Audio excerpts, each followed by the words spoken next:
Welcome back to another video, everyone, and thank you for all the new subscribers and supporters to the channel. But today I do want again to give you guys an update on the system I've been talking about since yesterday, which could have the possibility to affect the Gulf Coast.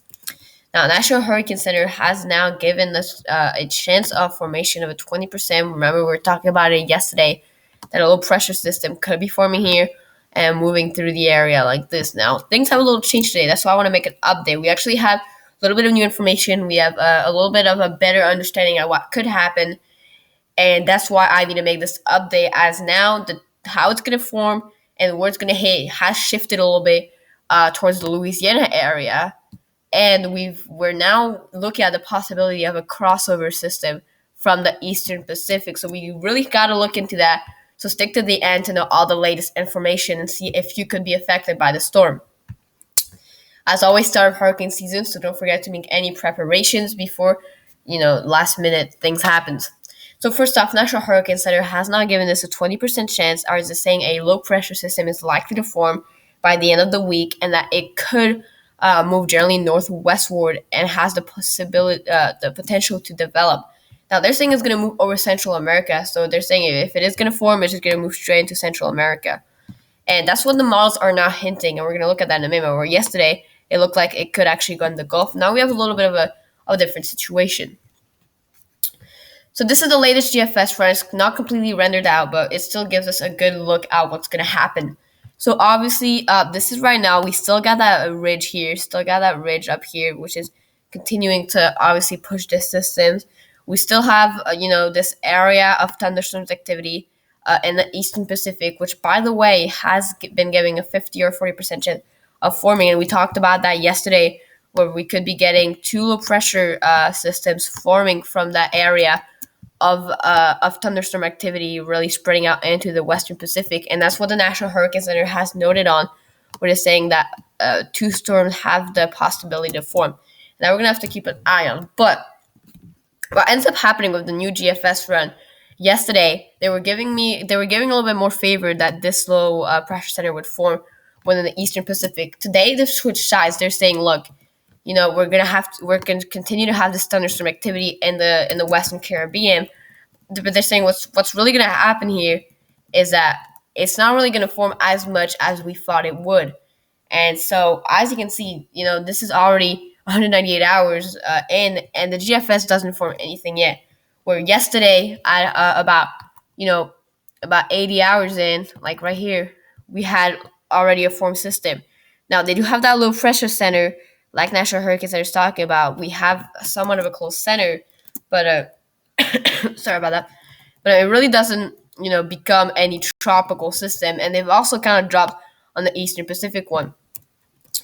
Now, we're still going to have the possibility for something to form there. It's one model. We'll look at some other models after. They've kind of dropped on the confidence of the system. The GFS has also dropped on the formation of a potential subtropical storm moving up. That's also been dropped on the GFS model. So a little bit of a less aggressive run. You can still see the remnants of what could have been a storm here, but it doesn't look like it's going to form out. What ends up happening, though, is that we get this low pressure center forming in the Eastern Pacific. And it's going to be playing a major role if we see anything. So that's really going to be playing a really key role. We're also going to get a couple low pressures coming in. Doesn't look like it'll be anything tropical. Always has the chance to do so. But anyways, we get that low pressure center forming right off the coast of Mexico. And again, that's going to be playing a major role. And what ends up happening is that when it really starts to define itself into a close center, we kind of have, this big area of moisture. And this is what we saw yesterday. The GFS had this big area of moisture. What's happening is this time, instead of forming our two tropical cyclones down there, the GFS is actually forming these two systems up here. So a little bit later, a little bit less favorable condition in the Caribbean, but still, we still have those two systems forming. So what happens here, this potential tropical cyclone moves in, looks like to move in if Mexico, if it even formed, kind of dies out, and all the moisture is taken in by this low pressure system. So obviously we have a weaker one, because yesterday it formed down here and moved through the Gulf. It had lots of time to intensify. With this model run, we have a much weaker system, 998 millibars, still heading towards the general same area, this time up in the Yucatan instead of crossing towards Florida, but a much weaker system. I mean, yesterday we were looking at a 960 millibar landfall. Here we're looking at maybe a 998, 990. So that's not even a category 1 polarly tropical storm. Again, this is 276 hours away. I mean, this is like a week or two away. So things are going to change. I do want to stress that things are going to change. But what happens here is really this front connected to this upper level low up here. This is really what's going to be helping forming, because we get a low pressure, two center of circulations forming in that front, and that's really what splits everything up. Um, with the system, and obviously that high pressure is going to start pushing it up here. We still have the possibility for high pressure in Mexico, which is also going to push the entire thing up. And then that front is going to kind of block. This front is what's going to be blocking our system from moving across Florida, really. And that's why now we're looking at something moving generally straight northward as a small showing. And we just got a new frame in. It actually it really looks to be dissipating even before making launch pad. So we're looking at a much weaker system. So, I mean, this is obviously all good news right now, but I'm going to be continuing to update you guys on the situation. Now, the CMC, I do want to show you guys really quickly, because the CMC has a different approach on this on the last model run. Now, they don't show anything on this model run because it hasn't finished rendering, but I'm going to show you guys the previous model run. And what happened with this previous model run is also, again, something that could happen. We got to keep all possibilities here. But it actually shows a system forming, again, in the Eastern Pacific, very similar to the GFS. But what happens with this is that it moves through into the Gulf and then makes that landfall in Louisiana at 995 millibars. So, we got to look at all the possibilities. We have the possibility of a system forming in Caribbean. We have the possibility of a system crossing over. And we have the possibility of the system forming in the Gulf of Mexico. What's sure is that a system, whether it's tropical, a depression, a hurricane, a system from one of these areas will come in the Gulf. That is almost certain, guys. So it's going to be a lot of rainfall, a lot of wind, but we're sure that some kind of low pressure system is going to be coming in the Gulf. Okay, so Florida should watch out. Mississippi, Alabama, and Louisiana should watch out for the system, because we're pretty much determined that something is going to happen with this.